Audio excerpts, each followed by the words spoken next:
4. Razón.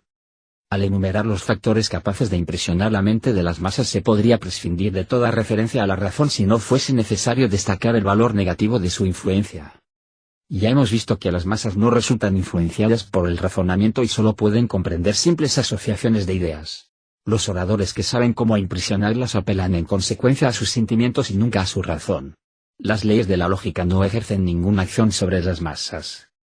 18. Para producir una convicción en las masas es necesario, ante todo, comprender acabadamente los sentimientos que las animan, pretender compartir esos sentimientos y luego intentar modificarlos haciendo surgir por medio de asociaciones rudimentarias ciertas nociones eminentemente sugestivas.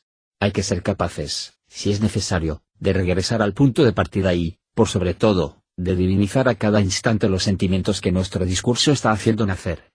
Esta necesidad de variar incesantemente nuestro lenguaje de acuerdo con el efecto producido en el momento de hablar le quita de entrada toda eficacia a una perorata estudiada y preparada de antemano. En un discurso como ese, el orador sigue su propia línea de pensamiento, no la de sus oyentes, y por este solo hecho su influencia es aniquilada. Las mentes lógicas, acostumbradas a ser convencidas por una cadena algo firme de razonamientos no pueden evitar el recurrir a este modo de persuasión cuando se dirigen a las masas, y la ineficacia de sus argumentos siempre los sorprende.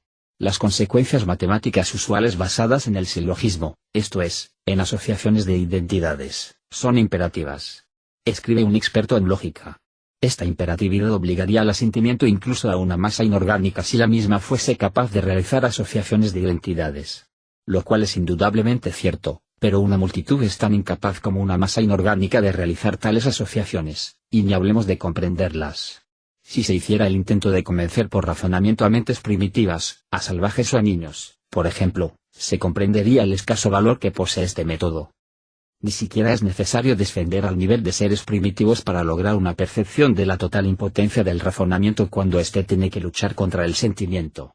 Simplemente traigamos a la mente qué tenaces fueron, durante siglos, las supersticiones religiosas contradictorias con la más simple de las lógicas. Por casi 2000 años los genios más luminosos se han inclinado ante sus leyes y tuvieron que llegar los tiempos modernos para que su veracidad fuese apenas puesta en duda. La Edad Media y el Renacimiento tuvieron muchos hombres ilustrados, pero ni uno solo que lograra apreciar por razonamiento el aspecto infantil de sus supersticiones, o que pronunciase incluso una leve duda respecto de las fechorías del diablo o de la necesidad de quemar hechiceros. ¿Debemos lamentar que las masas nunca son guiadas por la razón? No nos aventuraríamos a afirmarlo.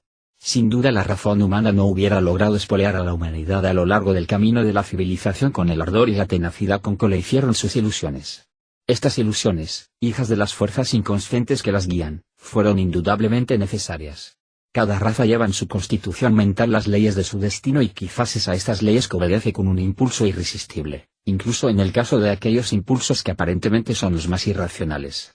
A veces parece que las naciones estuviesen sometidas a fuerzas secretas, análogas a las que compelen a la bellota a convertirse en roble, o al cometa a transitar por su órbita.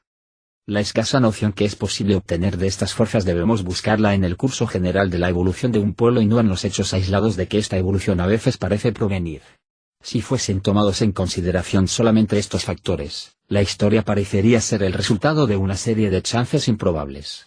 Fue improbable que un carpintero Galileo se convirtiese por 2000 años en un dios todopoderoso en cuyo nombre se fundaron las civilizaciones más importantes. Improbable también que unas pocas bandas de árabes, emergiendo de sus desiertos, conquistaran la mayor parte del antiguo mundo greco-romano y estableciesen un imperio más grande que el de Alejandro. Improbable, de nuevo, que en Europa, en un avanzado momento de su desarrollo, y cuando la autoridad en ella había sido sistemáticamente jerarquizada, un oscuro teniente de artillería hubiese podido tener éxito en reinar sobre una multitud de reyes y de pueblos.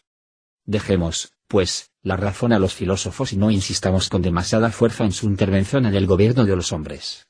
No es por la razón sino, mucho más frecuentemente, a pesar de ella que se crean esos sentimientos que constituyen la fuente de toda civilización, sentimientos tales como el honor, el autosacrificio, la fe religiosa, el patriotismo y la pasión por la gloria.